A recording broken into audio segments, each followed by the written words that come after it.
Hello दोस्तों, मैं आपका गाइड, आपका दोस्त। आप देख रहे हैं हमारा यूट्यूब चैनल।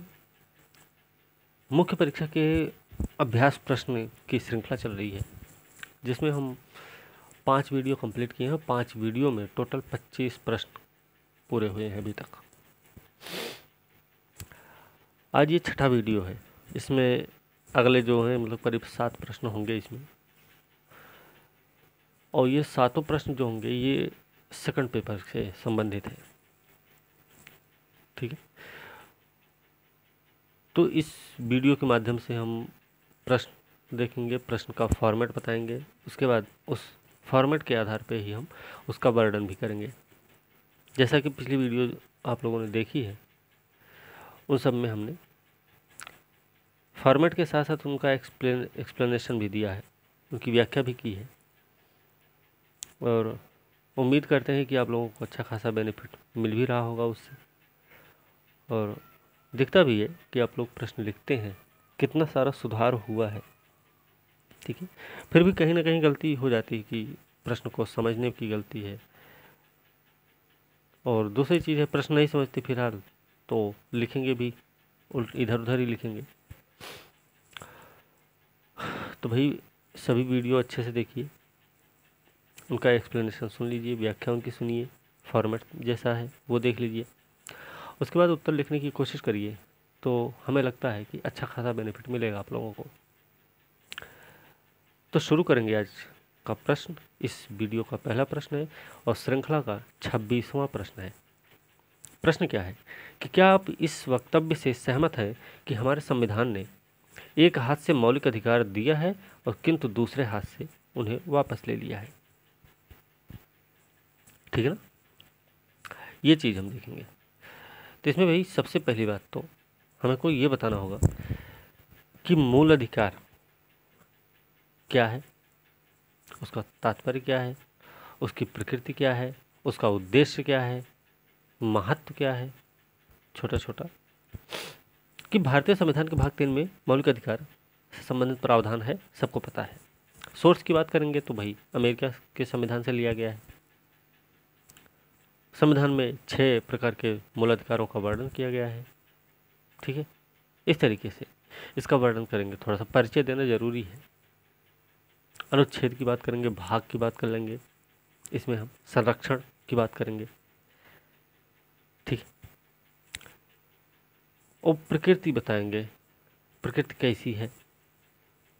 इन सब चीज़ों को बताने के बाद हम टॉपिक पर आएंगे कि भाई मौलिक अधिकार पर युक्ति युक्त निर्बंधन तथा अपवाद कुछ हैं जिनके साथ मौलिक अधिकार लागू होता है। तो अपवाद और निर्बंधन कौन कौन से भाई? सबसे पहले तो हमें ध्यान रखना है कि यह निरपेक्ष नहीं है। निरपेक्ष अधिकार नहीं है, तो निरपेक्ष अधिकार नहीं मतलब कि इन अधिकारों पर युक्ति युक्त निर्बंधन भी आरोपित है। इसके साथ ही इसमें कुछ अपवाद हैं जिनका उल्लेख संविधान में किया गया। इनके साथ ही संविधान में बहुत सी योग्यताएं भी निर्धारित की गई हैं जो इन अधिकारों का लाभ उठाने के लिए जरूरी है। मतलब अधिकार का मतलब ये है कि आप अपने किसी के अधिकार का अतिक्रमण करते हुए आप अपने अधिकारों का प्रयोग करें, ये नहीं होना चाहिए। ठीक, दूसरी चीज़ है, दूसरा पॉइंट बनेगा समानता का अधिकार। समानता का अधिकार 14 से 18 के बीच में दिया गया है। इसमें हमको बताना ये है कि अपवाद और निर्बंधन पूरा नहीं, 14 से 18 तक का वर्णन करना है ना, ये सब नहीं बताना इसमें। और शुरू में ये भी ध्यान रखना, उसका वर्गीकरण भी नहीं करना है। ठीक है, अगर वर्गीकरण करेंगे और 14 से 18 तक फिर बता देंगे कि इसमें ये है, इसमें ये, इसमें ये, इसमें, तो इससे ये जाहिर हो जाएगा कि आप शब्द पूरा कर रहे हैं बस, और कुछ नहीं कर रहे, लिख नहीं रहे पूरा। अब जैसे अनुच्छेद 15 के तहत कुछ अधिकार है। जैसे अनुच्छेद 15 में क्या है, जाति, लिंग, धर्म, मूल, वंश, जन्म स्थान के आधार पर भेदभाव का निषेध किया जाता है। लेकिन वहीं पर अनुच्छेद 15 के क्लॉज 4, 5 और 6 में यह भी कहा गया है कि राज्य कुछ विशेष वर्ग के उत्थान के लिए विशेष प्रावधान करता है। अनुच्छेद 15 का पूरा वर्णन करेंगे, लेकिन अनुच्छेद 15 के क्लॉज 4, 5, 6 मतलब का भी वर्णन आप करेंगे वहाँ पे। उसी के साथ साथ अनुच्छेद 16 के तहत भी कुछ आरक्षण का प्रावधान दिया गया है।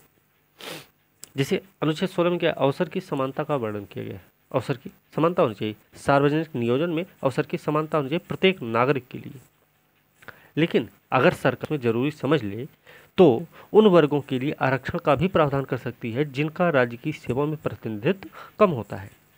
तो इसमें कैसे होगा कि अनुच्छेद 16 का जो क्लॉज 3 है, 4 है, 5 है, 6 है, इसके माध्यम से आरक्षण का प्रावधान है। ठीक है, यह सकारात्मक भेदभाव है।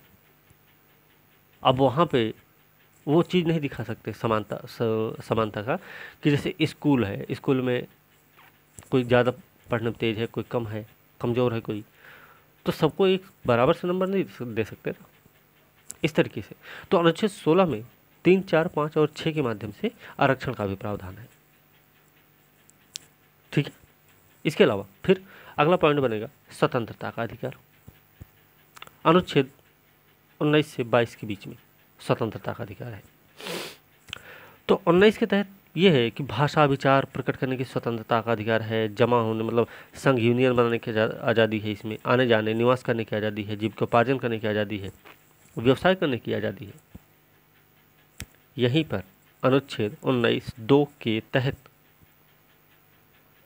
क्या करता है, अनुच्छेद 2 के तहत राज्य को अभिव्यक्ति की स्वतंत्रता पर उचित प्रतिबंध लगाने का अधिकार भी है। ठीक है, बल्कि जैसे विचार अभिव्यक्ति, आपको अपना विचार व्यक्त करना किसके सामने,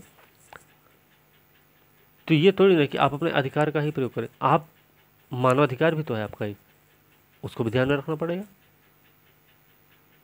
ठीक है, चलिए फिर इसमें 2 पॉइंट बनेंगे, एक तो ये बन जाएगा और दूसरा ये है अनुच्छेद 22 के क्लॉज 3 के तहत। अनुच्छेद 22 क्या है? अनुच्छेद 22 है निवारक नजरबंदी का उल्लेख किया गया है इसमें, समझ रहे हैं ना। लेकिन वहीं पे अनुच्छेद 22 का क्लॉज 3 है जो कि क्या करता है कि इसके तहत जो निरोध का अधिकार है, निवारक निरोध का अधिकार है, निवारक निरोध से संबंधित जो प्रावधान है उनको इस अनुच्छेद के तहत शून्य कर दिया जाता है। यह अनुच्छेद उसको शून्य कर देता है। ठीक है, मतलब जो मौलिक अधिकार है वो राज्य की मनमानी कार्रवाई के खिलाफ उपलब्ध तो है, लेकिन यह केवल कानूनी उपाय के रूप में उपलब्ध है। ध्यान रखना, कोई संवैधानिक उपचार का उपबंध नहीं किया गया है। इसके अलावा कोई संवैधानिक उपबंध नहीं है। हमने बताया राष्ट्रीय आपातकाल में निलंबन भी होता है, 2021 को छोड़ दिया जाए। अनुच्छेद 358 के तहत अनुच्छेद 19 के द्वारा जो 6 अधिकार मौलिक अधिकार दिए गए हैं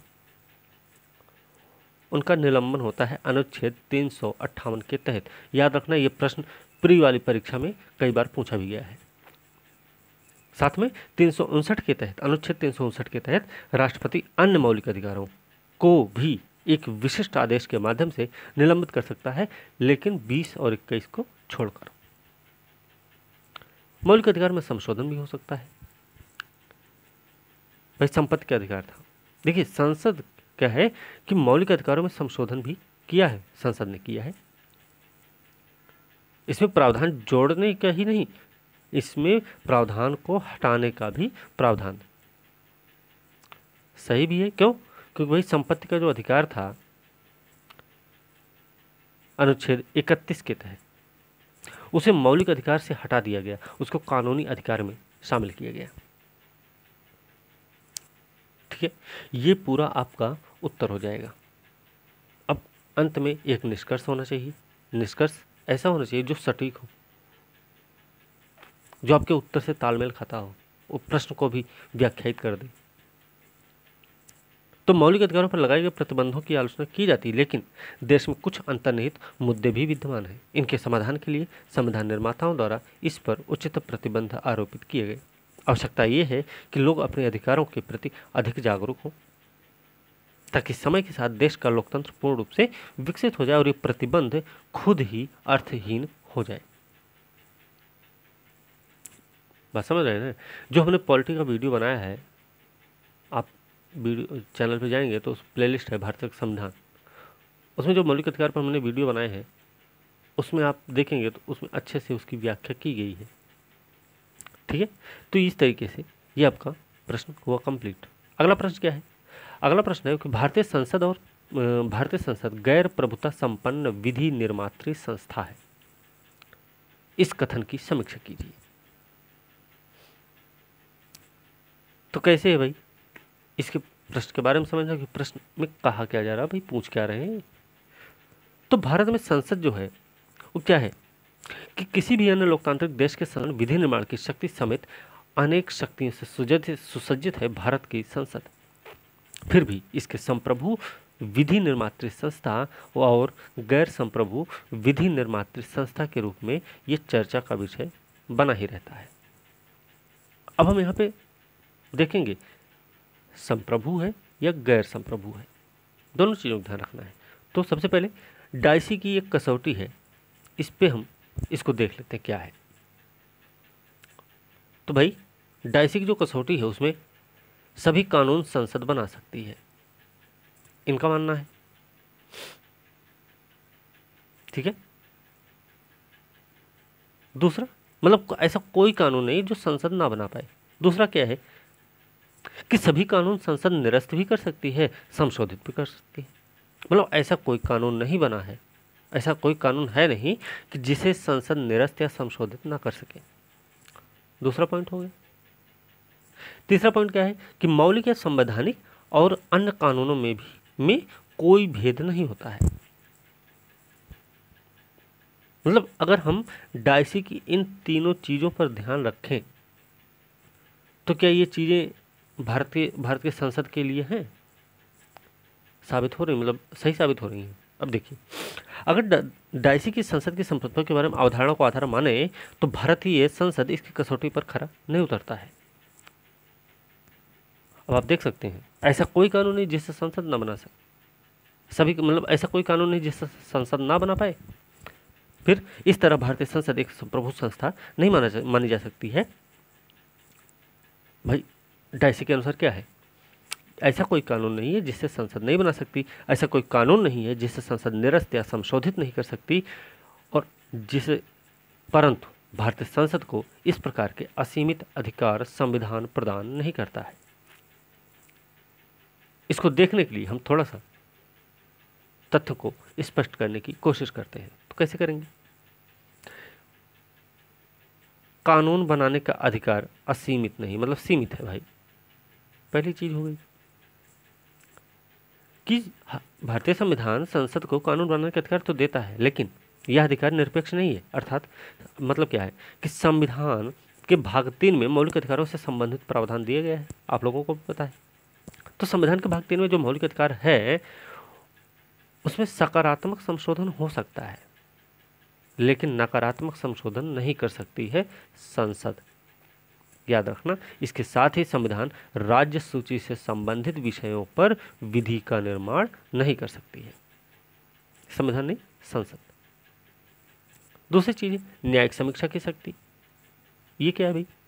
भारतीय संविधान में न्यायालयों को न्यायिक समीक्षा की शक्ति दी गई। आप लोगों को सबको पता है। मतलब क्या है कि अगर भारतीय संसद किसी ऐसे विधि का निर्माण करती है जो मूलाधिकार या संविधान के मूल ढांचे में कमी करे तो सर्वोच्च न्यायालय क्या करेंगे? माननीय सर्वोच्च न्यायालय का काम है वो अपनी न्यायिक समीक्षा की शक्ति का उपयोग करते हुए इसे शून्य घोषित कर सकते हैं। इस संबंध में भारतीय संसद अमेरिकी कांग्रेस के समान है। अगला पॉइंट क्या बनेगा? राज्य विधानसभा की मंजूरी। कुछ महत्वपूर्ण निर्दिष्ट मामले भी हो सकते हैं भाई। संसद अकेले संशोधन को प्रभावी नहीं कर सकती है, इसके लिए कम से कम आधे राज्य विधानसभाओं को भी उन निर्दिष्ट मामलों में संशोधन के संबंध में मंजूरी प्राप्त करना आवश्यक होता है। बात समझ रहे हैं ना? साधारण बहुमत, विशेष बहुमत प्लस राज्यों का भी प्रतिनिधित्व। बात समझ रहे हैं ना? फिर उसके अलावा एक और है ब्रिटिश संसद से अगर तुलना कर ले, तो अगर हम भारतीय संसद की तुलना ब्रिटिश संसद से करते हैं तो हम क्या पाएंगे कि भैया दोनों विधि निर्माण की संस्था तो हैं, लेकिन भारतीय संसद ब्रिटिश संसद की तरह संप्रभु नहीं है। ब्रिटिश संसद उन तीनों मामलों में खरी उतर रही होगी। लोकतंत्र में बेहतर कानून के निर्माण और जन कल्याण के लिए आवश्यक है कि संसद भी संप्रभु होनी चाहिए। भारतीय संसद ब्रिटिश संसद की तरह एक विधायी निकाय है, लेकिन ब्रिटिश संसद की तरह संविधान सभा जैसा कार्य नहीं करती है। ये तो डायसी के अनुसार हो गया। अब भारतीय जो संसद है वो एक संप्रभु निकाय है। तो संप्रभु निकाय कैसे भाई? जो बाहरी नियंत्रण है ना, उससे संसद मुक्त है। कि मतलब इस तथ्य पर यह आधारित हो सकता है कि भारतीय संसद सभी बाहरी नियंत्रण से मुक्त है। इसके साथ ही संघ सूची में विषयों पर सर्वोच्च अधिकार संविधान द्वारा प्रदान किया गया। किसको? संसद को। हमारी संसद जनमत संग्रह या पहल के किसी अन्य उपकरणों से बंधा नहीं है।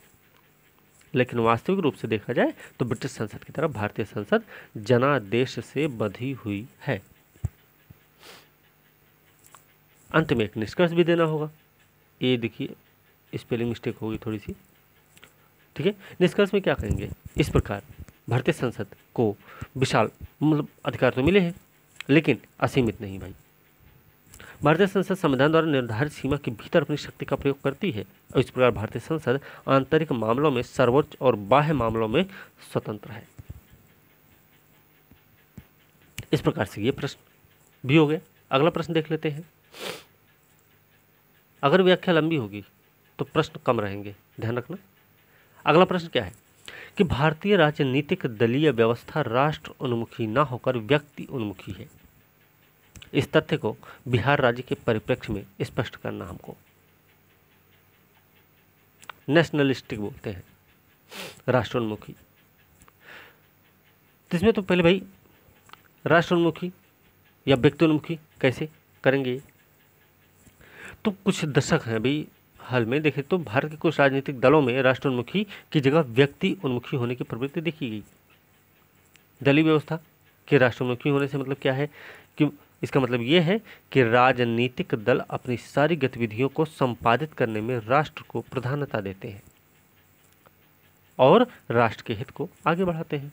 लेकिन व्यक्ति उन्मुखी हो जाए तो क्या होगा भाई? व्यक्ति उन्मुखी होगा तो इसका मतलब यह है कि राजनीतिक दल अपने निजी दलगत और राजनीतिक हित को प्राथमिकता देंगे और इसे प्राप्त करने के लिए किसी भी नैतिक और अनैतिक कार्य को करने से पीछे नहीं हट सकते हैं। तो फिर व्यक्ति उन्मुखी होने की प्रवृत्ति क्या है भाई? व्यक्ति उन्मुखी प्रवृत्ति होने का मतलब है धन बल और बाहुबल का प्रयोग करते हैं। बिहार के परिप्रेक्ष्य में बात करनी है हमें, तो हमें शुरू से ही दिखाना पड़ेगा हर चीज, क्योंकि बिहार का ही परिप्रेक्ष्य है इसमें। तो बिहार के कुछ दल विशेष में राजनीतिक आपराधिक गठजोड़ को देखा जा सकता है भाई। यह चुनाव प्रक्रिया में धनबल बाहुबल के प्रयोग को बढ़ावा देता है। एक गैर सरकारी संगठन है एसोसिएशन फॉर डेमोक्रेटिक रिफॉर्म्स के एक अध्ययन के अनुसार वर्तमान विधानसभा में, ठीक है, 68% विधायकों पर आपराधिक मामले दर्ज है। आपराधिक पृष्ठभूमि वाले विधानसभा सदस्य लगभग सभी बड़े राजनीतिक दलों में ही हैं। बात समझ रहे ना? दूसरा चीज क्या है? दूसरा पॉइंट जो बनेगा धर्म और जाति तथा चुनाव। आप देखते होंगे बिहार में क्या हर जगह आप देख सकते हैं कि पूरे भारत में लगभग ऐसा देखा जाता है कि राज्य में जातीय समीकरण की अहम भूमिका होती है, लेकिन बिहार के मामले में कहा जा सकता है कि यहाँ यही एक मात्र फैक्टर है जो सरकार बनाता भी है और बिगाड़ता भी है। बिहार की राजनीति कैसी है? जातिवाद पर आधारित है। इसी के कारण लगभग सभी दल सभी जातियों को ध्यान में रखते हुए ही कोई फैसला करते हैं। यहाँ जातिवाद कितना प्रबल है इसका सबसे बड़ा उदाहरण, अब उदाहरण भी दे सकते हैं। उदाहरण कौन सा? कि बिहार में आज़ादी के पहले जनेऊ आंदोलन हुआ। इसी राज्य में जयप्रकाश नारायण ने संपूर्ण क्रांति आंदोलन में जाति छोड़ो जनेऊ तोड़ो का नारा लगवाया था। पिछड़ों को नेतृत्व देने के मामले में बिहार में देख लीजिए, ठीक है। इसमें जो कर्पूरी ठाकुर थे उन्होंने नेता बनाया था। किसने? राम मनोहर लोहिया, डॉक्टर राम मनोहर लोहिया ने। पहली बार पिछड़ों के आरक्षण की मांग करते हुए नारा दिया गया। क्या नारा था? संसोपा ने बांधी गांठ, पिछड़े पावे 100 में 60। ऐसा कुछ दे सकते हैं आप, ठीक है। तो बिहार का राजनीतिक इतिहास कुछ ऐसा रहा है। और न इसका लोकसभा का चुनाव हुआ था, उसमें उसका कुछ एग्जाम्पल हो तो आप दे सकते हैं। हाल का कोई चुनाव हुआ उसमें जो आप देखे हो उसका भी उदाहरण दे सकते हैं। धर्म जाति वाले चुनाव मामले में काले धन का उपयोग, अगला पॉइंट जो बनेगा इसमें क्या है कि चुनाव से पहले, ठीक है, जैसे बिहार विधानसभा का चुनाव हुआ था ना, बिहार विधानसभा का चुनाव हुआ था, उसका एग्जाम्पल ले सकते हैं आप। उसमें व्याख्या कर सकते हैं भाई काले धन का उपयोग कैसे किया इन लोगों ने, ठीक है। उसके बाद दल बदल की प्रवृत्ति भी देखी जाती है। ये क्या है? अरे भाई मान लीजिए एक चुनाव हुआ, उसमें विधायक बन गए सरकार, लेकिन दूसरी पार्टी बनी, तो विधायक जी क्या करेंगे? उस वाले पार्टी में चले जाएंगे। दल बदल तो यही है, दल बदलू। जो दल बदल प्रवृत्ति है वो यही है, आया राम गया राम वाला नारा, याद रखिए, आया राम गया राम। तो दल बदल की प्रवृत्ति ऐसी ही है कुछ। अब इसको बिहार के परिप्रेक्ष्य में बताना है तो बिहार के परिप्रेक्ष्य थोड़ा भाई उदाहरण भी याद रखना पड़ेगा। उसके अलावा नेता विशेष का जो व्यक्तित्व और हित दल से बड़ा होना, बात समझ रहे हैं? इसमें भी आप देख सकते हैं, बिहार का एग्जाम्पल देना पड़ेगा, बिहार का एग्जाम्पल हर जगह बताना पड़ेगा, बिहार को ही ध्यान में रखना पड़ेगा क्योंकि बिहार के परिप्रेक्ष्य में ही पूछा जा रहा है यहाँ पे। अंत में एक निष्कर्ष भी होना चाहिए। निष्कर्ष कैसा हो कि भैया उपरोक्त जो चीजें हैं उपरोक्त अनुसार ऐसा कुछ,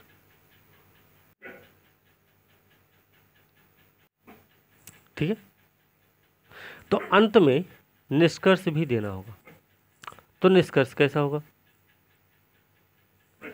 निष्कर्ष कुछ ऐसा होना चाहिए कि उपरोक्त जो बातें हैं, उपरोक्त जो आपने बताई है, उनको ध्यान में रखते हुए कि दलीय व्यवस्था में अंतर्निहित व्यक्ति उन्मुखता को दर्शाते हैं उपरोक्त जो हमने कारण बताए, और भारतीय दलीय व्यवस्था को व्यक्ति उन्मुखी से राष्ट्र उन्मुखी बनाने के लिए आवश्यक है एक आगे की राह भी आपका एक सुझाव भी होना चाहिए। क्या आवश्यक होगा? आवश्यक ये है कि भैया आम जनता सुशिक्षित हो जाए और अपने अधिकारों के प्रति जागरूक रहे। और जागरूक मतदाता अगर हो जाएगा तो ऐसी ही दल को प्राथमिकता देगा जिसकी नीतियां व्यक्ति उन्मुखी ना होकर राष्ट्र उन्मुखी रहेंगी। ठीक है, ये प्रश्न हो गया। अगला प्रश्न देखते हैं, ई शासन से आप क्या समझते हैं? ई शासन को लागू करने में बिहार की स्थिति का वर्णन कीजिए। ई शासन क्या होता भाई? शुरुआत में भाई देखिए परिचय देना जरूरी है, क्या समझते हैं ये बताना जरूरी है। तो सरकार जो होती है ना, और अपनी सारी सूचनाओं को आज के समय, वर्तमान का समय है, उसके लिए संचार सूचना प्रौद्योगिकी का समन्वित प्रयोग करती है, आसानी से पहुंचा दिया जाए जनता के पास तक। वही है ई शासन। इसके अंतर्गत क्या करते हैं? सार्वजनिक अधिकारी नागरिक समाज के बीच संबंध स्थापित करने के लिए संचार सूचना प्रौद्योगिकी का उपयोग किया जाता है। लोकतांत्रिक प्रक्रिया के सभी चरणों तथा सार्वजनिक प्राधिकरणों का कामकाज इलेक्ट्रॉनिक रूप से संपादित किया जाता है। इसे इलेक्ट्रॉनिक लोकतंत्र भी कहा जाता है। ई शासन है ना, ई शासन ने नागरिकों के जीवन को काफी आसान बना दिया है भाई। कहाँ आप जाते थे, कोई मतलब जैसे कुछ चोरी हो गया सामान, आप जा रहे हैं FIR करवाने, अब क्या है, आप अपने मोबाइल खोले, तुरंत वहाँ पे अपना मेंशन कर दिए, रिपोर्ट पहुँच गई आपकी, हो गया रिपोर्ट, कहीं नहीं जाने की जरूरत, ट्रैफिक से बच गए, समय भी बच गया, है ना। पेट्रोल गाड़ी से जाएंगे तो अपनी गाड़ी जाएंगे, पेट्रोल बचा, बाकी सवारी जाएंगे तो किराया बचे। ठीक है, अब जो वर्तमान में ई शासन का सिस्टम है, वो प्रचलित है तो कुछ प्रमुख है। कैसे कैसे क्या सिस्टम हो सकता है? G2G एक तो होता है, G2G सरकार से सरकार तक, पहला सिस्टम है सरकार से सरकार तक। जब सरकार के किसी विभाग का दूसरे किसी विभाग की ई शासन के माध्यम से संपर्क होता है तो उसे हम गवर्नमेंट टू गवर्नमेंट बोलते हैं। G2G सरकार से सरकार तक बोलते हैं। जैसे बिहार सरकार का खाद्य उपभोक्ता संरक्षण विभाग, बिहार के बारे में बताना भाई, ठीक है।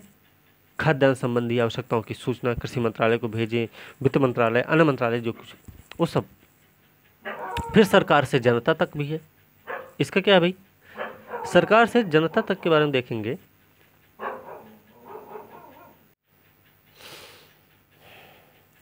सरकार से सरकार तक हो गया,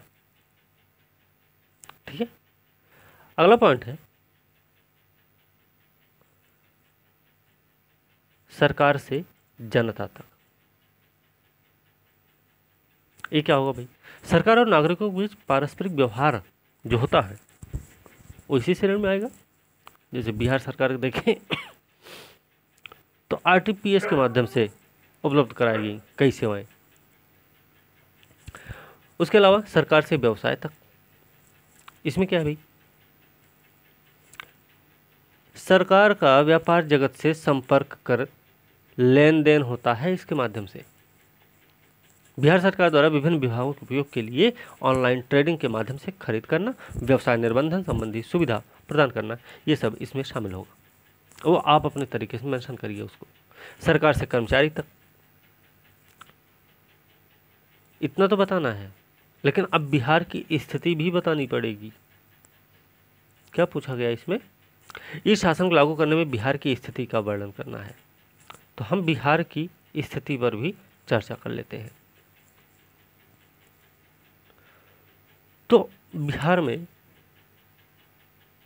Bihar state wide area network को लागू करना, पहली चीज है बिस्वान, नाम है उसका बिस्वान, याद रखना।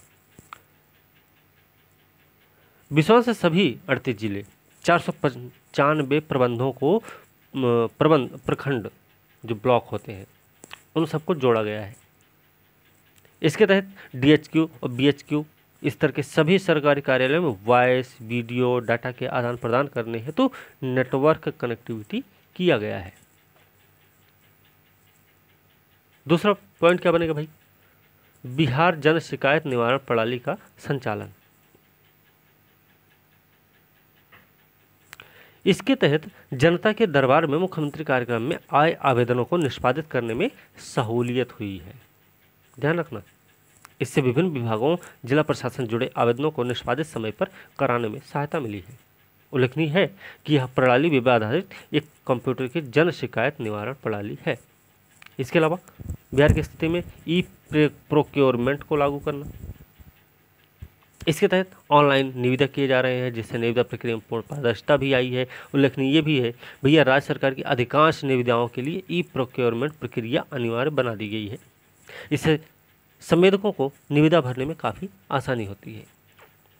अरे फॉर्म लेके लाइन में खड़े होने से अच्छा है कि आप अपने घर बैठे मोबाइल से, अपने लैपटॉप से ऑनलाइन सब काम कर दो। क्या दिक्कत हुई? फॉर्म भर रहे हैं ना, फॉर्म जाके जमा करते हैं वहाँ लाइन में खड़े होके, यहाँ बैठे बैठे भर ले रहे हैं। ये सुविधा तो है ना। स्टेट सर्विस डिलीवरी गेटवे के माध्यम से सेवाएं, इसमें भी कुछ सिस्टम है। सारथी वाहन सॉफ्टवेयर है। कहाँ लाइसेंस बनवाने के लिए आपको जाना पड़ता था, वहाँ पे चक्कर भी लगाने पड़ते होंगे, रहे होंगे। अब क्या है, सारथी ऐप खोलिए, परिवहन ऐप खोलिए, अपना पूरा डिटेल डालिए उसमें, आपको तारीख मिल जाएगी, इस समय की स्थिति बता रहे हैं, वर्तमान की स्थिति, एक डेट मिल जाएगी और आपको उस डेट को वहाँ पे उपलब्ध होना होगा। आप वहाँ पे उपस्थित रहेंगे उसी डेट को। भीड़ भी नहीं है वहाँ, क्योंकि भाई सबको अपनी अपनी डेट मिली हुई है, अलग अलग समय सब लोग जाएंगे। अब पहले घूमना चाहते हैं, जाइए घूमिए, कोई दिक्कत नहीं, लेकिन आपको जिस डेट पे बुलाया गया उसी डेट पे आपका काम होगा। उससे न तो पहले होगा न तो उसके बाद होगा। बाद हो सकता है लेकिन पहले नहीं होगा, क्योंकि फिर से आप वो डेट लेंगे, स्लॉट बुक करवाएंगे, तब न डेट मिलेगी आगे वाली, है ना। फिर इसके अलावा ई डिस्ट्रिक्ट योजना को लागू करना, इसके मामले में देखें तो इसके मामले में भी बिहार आगे, ठीक है। फिर पंचायत और गांव में भी सूचना प्रौद्योगिकी का उपयोग हो रहा है, बात समझ रहे हैं। तो इन सब चीज़ों को आप बताएंगे, आप जो भी बिहार में अनुभव किए होंगे, जो भी आपको सही लगा होगा, आप उसको बताएंगे। इसमें ई शासन का फायदा, ई शासन के हिसाब से बिहार की स्थिति क्या है वो आप बताएंगे यहाँ पे, ठीक है। अंत में एक निष्कर्ष होना चाहिए जो सटीक रहे, संतुलित रहे। निष्कर्ष के रूप में इन्हीं तथ्यों को स्पष्ट करना है कि बिहार में इस शासन को तेजी से अपनाया जा रहा है। हालांकि बिहार के जनसंख्या के बड़े आकार व जनसंख्या है और जनघनत्व भी है उनका, तो इसे और भी बढ़ावा देने की आवश्यकता है। आपका एक सुझाव हो जाएगा। अगला प्रश्न देखते हैं। फिर अगला प्रश्न है, भारतीय संविधान अपनी उद्देशिका में भारत को एक समाजवादी धर्मनिरपेक्ष लोकतांत्रिक गणराज्य घोषित करता है। इस घोषणा को क्रियान्वित करने के लिए कौन कौन से संवैधानिक उपबंध किए गए हैं? ठीक है, उद्देशिका में भारतीय संविधान की प्रस्तावना में क्या है? संप्रभुता, समाजवादी, धर्मनिरपेक्ष, लोकतांत्रिक गणराज्य, न्याय, स्वतंत्रता, समानता, बंधुत्व, इन सब का वर्णन किया गया उद्देशिका में ही। उद्देशिका का परिचय भी दे सकते हैं आप छोटा सा, कब अपनाया गया संविधान सभा द्वारा। अब इन जो घोषणाएं ये हैं, समाजवादी, धर्मनिरपेक्ष, लोकतांत्रिक गणराज्य, इनको क्रियान्वित करने के लिए कुछ संवैधानिक उपबंध भी दिए गए हैं। आपको पता है कि 42वें संविधान संशोधन के द्वारा इन शब्दों को जोड़ा गया है।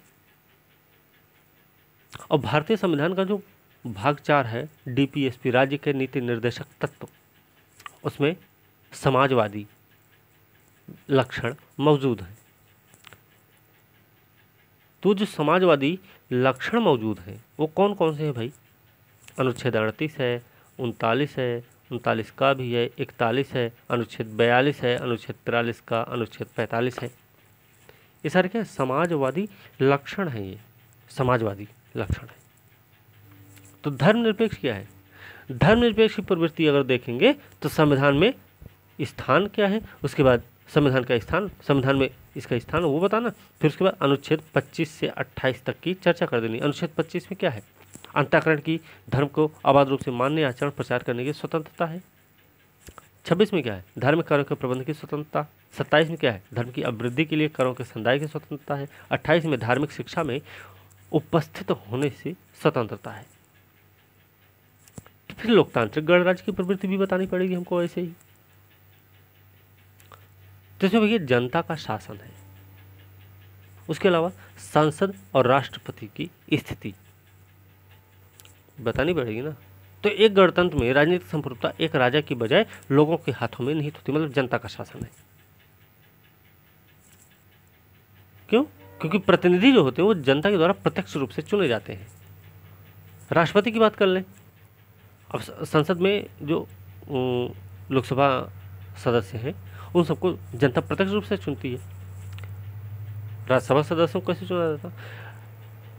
जनता के प्रतिनिधियों के द्वारा चुनाव होता उनका। फिर राष्ट्रपति महोदय का चुनाव कैसे होता है? वो भी ऐसे ही है कि जनता के प्रतिनिधियों के द्वारा चुना जाता है। तो इस तरीके से ना भाई, अंत में एक निष्कर्ष भी देना है। निष्कर्ष भी एक अच्छा होना चाहिए जो कि लगे कि हाँ सही में आपने अपने उत्तर को लिखने में मेहनत भी की थी। ये भी प्रश्न हो गया। एक और प्रश्न ये भी देख लेते हैं, वीडियो ज़्यादा लंबी हो रही है, ठीक है। वैसे एक ये भी प्रश्न देख लेते हैं, नहीं रहने देते, ठीक है। फिलहाल ये 5 प्रश्न इसमें कंप्लीट हो गए। ये 5 प्रश्न आप लोग अच्छे से करिए, जो भी दिक्कत लगे भाई, नंबर दे रखे हैं, मैसेज मत करिए, बोल दे रहे हैं फिर से। अब फ़ोन पर पूछ लेंगे वो हम आपको सटीक जानकारी दे देंगे। मैसेज करेंगे, वो मैसेज हम सुबह करेंगे, शाम को देखेंगे, हो सकता है देख ले तो जवाब भी ना दे, कुछ भी हो सकता है। लेकिन फ़ोन करेंगे तो फ़ोन उठाएंगे हम ज़रूर, बताएंगे ज़रूर, बात समझ आएगी, क्योंकि उस समय फ़ोन पर हम होंगे। लेकिन मैसेज में हम हैं कि नहीं है वो अलग मैटर हो जाएगा। तो इससे अच्छा है कि भाई फ़ोन करिए सीधे, आपको जो डाउट है आप पूछिए, हम बताएंगे। मैसेज का इंतज़ार इतना मत करिए, ठीक है। तो फिलहाल आज की वीडियो हम यहीं समाप्त करेंगे। और भैया वीडियो अच्छी लगे तो आप लोग थोड़ा सा शेयर और करिए, अपनी तरफ से भी हेल्प करिए, थोड़ी सी मेहनत करिए, बढ़ाइए थोड़ा चैनल। और जिस तरीके से जितना भी हो सके उतना कंटेंट आपको मिलेगा, और डेली मिलेगा, चिंता मत करिए। एग्ज़ाम पास में है तो एग्ज़ाम के अनुसार ही, एग्ज़ाम के हिसाब से ही कंटेंट दिया जाएगा आप लोगों को। बेफिक्र होकर पढ़ते रहिए बस। तो इसी के साथ आज की वीडियो हम समाप्त करेंगे। अगले वीडियो के साथ कल मिलते हैं, कल नहीं मिलेंगे मतलब बीच में गैप रहेगा थोड़ा सा, ठीक है, लेकिन वीडियो आती रहेंगे, ठीक है। तो आज की वीडियो हम समाप्त करेंगे, अगली वीडियो के साथ जब समय होगा तब मिलेंगे। तब तक के लिए धन्यवाद।